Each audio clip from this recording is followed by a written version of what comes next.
Hello everyone, welcome back. I'm the Maple Man. I just wanted to do a video up on how I do deer skulls, deer mounts, Texas mounts, whatever you want to call them there.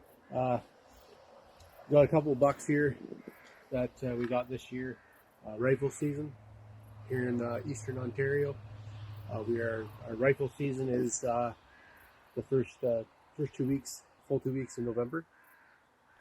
This year we ended up with a few deer. You probably would have watched my jerky making video, the last one I put up. So this one here, we're gonna do skull mounts. After you get your deer, you want to make it look nice. I do different mounts. I do skull mounts. I started doing skull mounts a couple years ago, and I also do the plaques. Plaques with the felt around the horns, the base of the horns. I do that as well, trim them in. If you're taking a deer, you know what I mean? If you're taking a deer, you gotta respect the deer.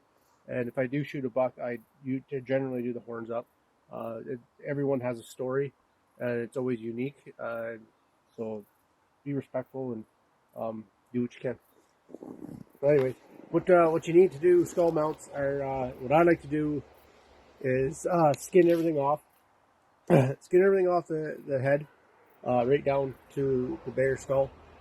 Then I like to have a propane cooker, or I do this outside, or a small cooker, or on a side of a barbecue, something like that. And you want a pot, a designated pot.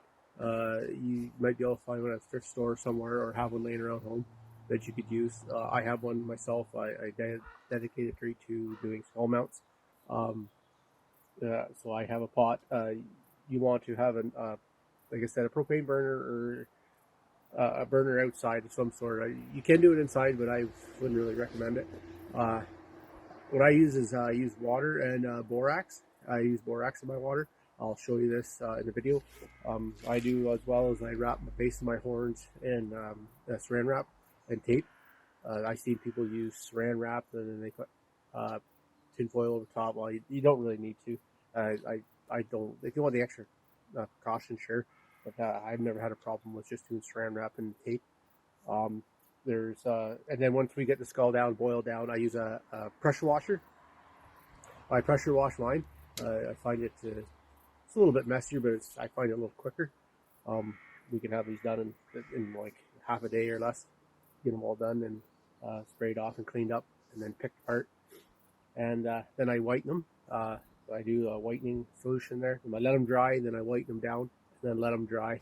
Sometimes I'll leave them just bare, or I'll put them on a plaque.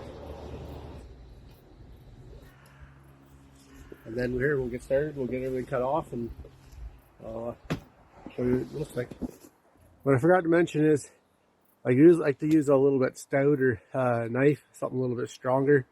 You get in there for skinning. I don't use a flay knife. It's still too flimsy, so I like a little bit shorter knife with a 3.5, 4-inch blade. Something a little bit stronger. I can get in there and push on it. I recommend to do these as soon as possible. These have been frozen for a while, so I just thaw them out. The next thing I like to do is start from the head. I come down the center of the head, down to the neck, and then I move my way up into the horns, the base of the horn, and then I start working my way around there. What also works good is a pair of pliers. Grab onto the skin and pull. It'll help a lot too as well. Usually they'll pull right apart. I work my way both sides, get it all out, and then get it skinned down, and then crack the jaw open, and get all the meat and fat off as much as I can before I start the boiling process. Okay, now we got them almost skinned out here. We're just got almost all the hide off them.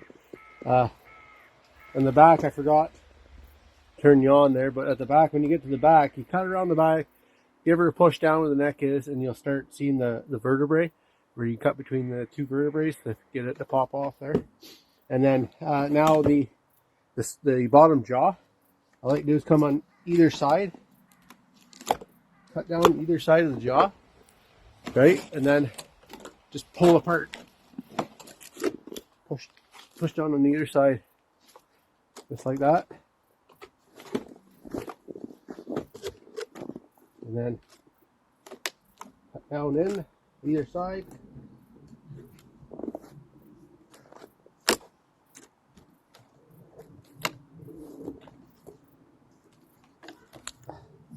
Work your way down.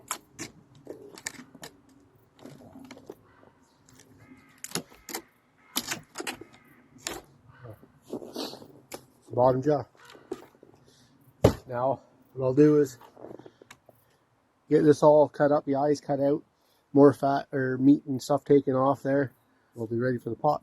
Alright, he's almost ready to go. I got him cleaned up pretty good. You can see, decent. The water, and the borax, and the pressure washer comes really handy. It'll take that meat right off. So anyways, I just take my saran wrap.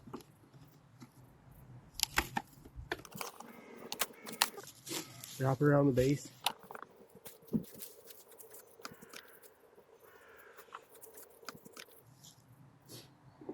And I got duct tape.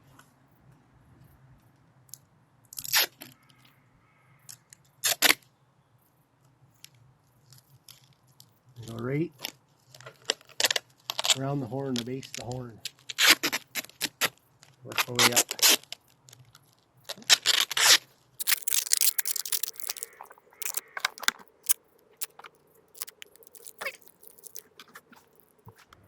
Just like that. And then when he sits in there, pot, we'll hold it up, and the water will be no more than just a little bit above the base of the horn.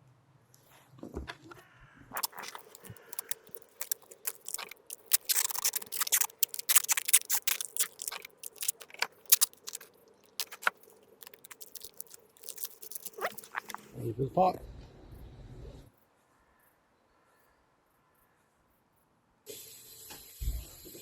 All right, here's my pot. I got my deer head in there. And when I drop it in, you can see how right about there is where I need it. So what you do is you take a board, or in this case a piece of wood, and you put it in across the pot, catch the horns. And you want it just submerged in there. Now, I like to let it soak and get warm. Leave it in there, let everything with water soak up into the meat and the skull and all that. One thing I hear people talk about how they have to boil their skulls. You do not boil your skull, you simmer it, like very light, between a simmer and just warm. You do not want a rapid boil, you just want a light simmer. I'll add a little bit of borax into it now, and then once it gets going and it gets a little bit warmer, I'll add some more borax to it. And I'll add a little more borax to it as I go.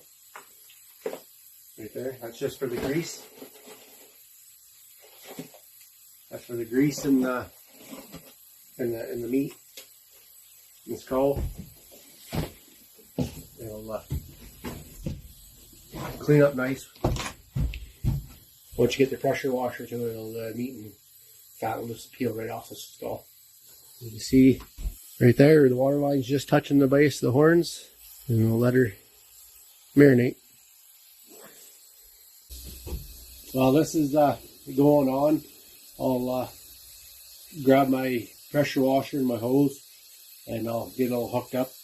And then once we pressure wash it, give her a good pressure washing. We'll put it back in here, add a little more borax, let it simmer for a little longer, take it back out, pressure wash a little meat off it, put it back in, and repeat that process until it's nice and clean, and then we start picking away at it with needle nose pliers and get everything cleaned right up. Okay, it's been simmering now for probably 45 minutes, so you put it in, put your borax in. I got it just started boiling, so I turned it down to a simmer, stir it up, put a little more borax in, let it sit 45 minutes, pull it out, And you can see where the meat's just starting to peel off, starting to fall off there now. Really starting to come off there now. So what I'll do is my first pressure wash. Take it outside, I got everything hooked up.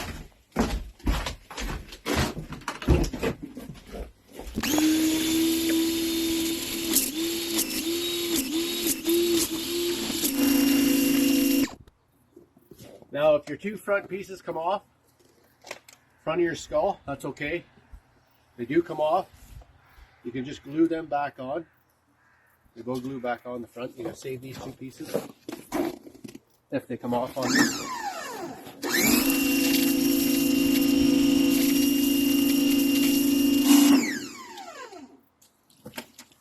Got a lot of it there. I'm gonna put it back in. You see how clean that came. There's no need for all-day boils, where some people do, or all-day simmers. I'm gonna throw this in there again for another probably 10 minutes or so, and then I'll do the final spray, and then I'll come back and I'll work all these little spots out. And these ear canals, I'll show you a little trick with them. You don't need those in there. You pop those right out with a screwdriver. The ear canals on either side. Pop them out, get all the meat cleaned out, and then it'll be ready for drying and then whitening.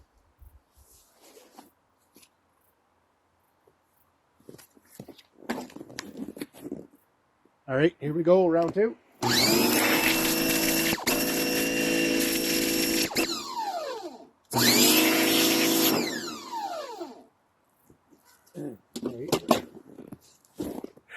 Pretty clean there now. You can see the ear canals right here.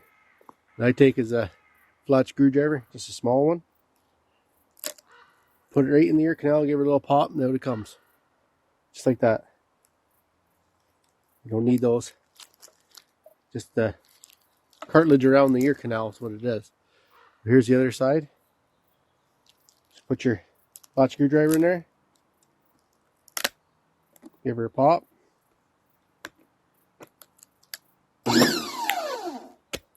Out she comes.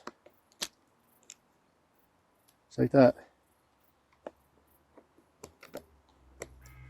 And then you can get at that little bit of meat in behind there. Giving her a pressure wash. Or this stage here, all I'm going to do is get a set of needle nose pliers, or I use flat screwdriver, or I use something like this, just something to scrape all the, crevices, all the meat out of the crevices. And once all that's done,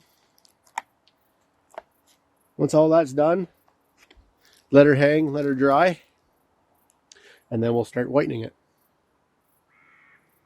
Okay, so now onto the whitening process. It's been a few days now. I've let this dry out. It's been actually about a week or so. It was good and dry. I'm downstairs in the basement here.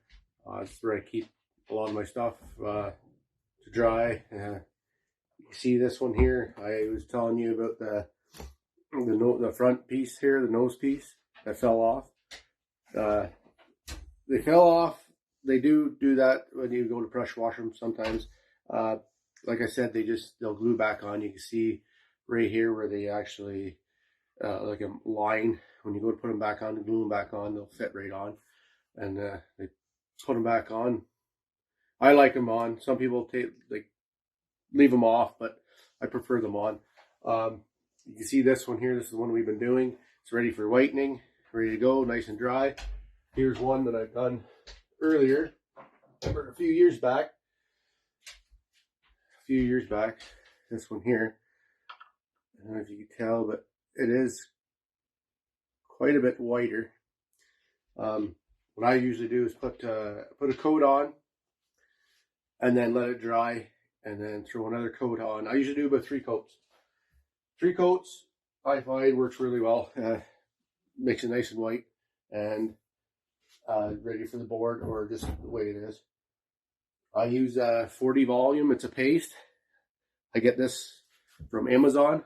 One bottle lasts a long time. Shake it really well. It'll last me for a long time.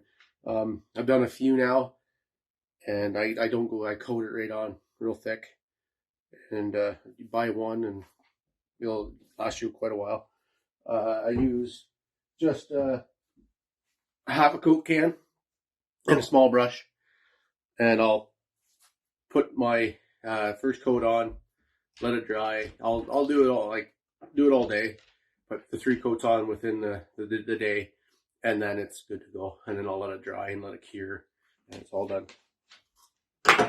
Now the other horns I was talking about earlier, about the velvet, I do different kinds. Here's one with the plaques. Do the rope, trim, all that, and then I do with just the push pins as well. Look pretty nice on the wall. That's what you're looking for.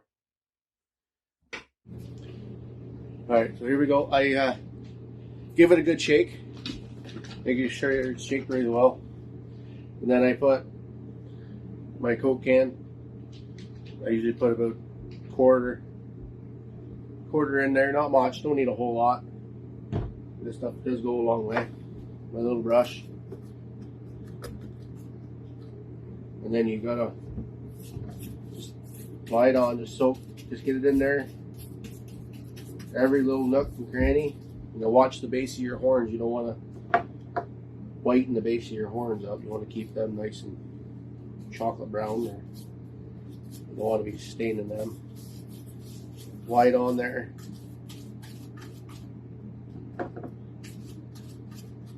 They're all everywhere you look. Every little cranny you can get. If you want, you can retape the base of your horns if you want. When you're putting this on, that way you ensure that you're not gonna get any on the base of your horns or anything. Here, a little bit. Inside from the eyes as well.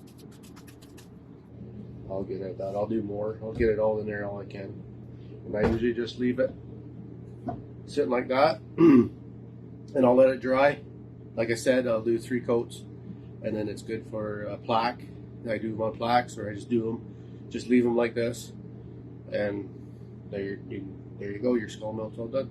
Hope this video is helpful, and please like, subscribe, and we'll wait for the next video. See you in the next video. Bye for now.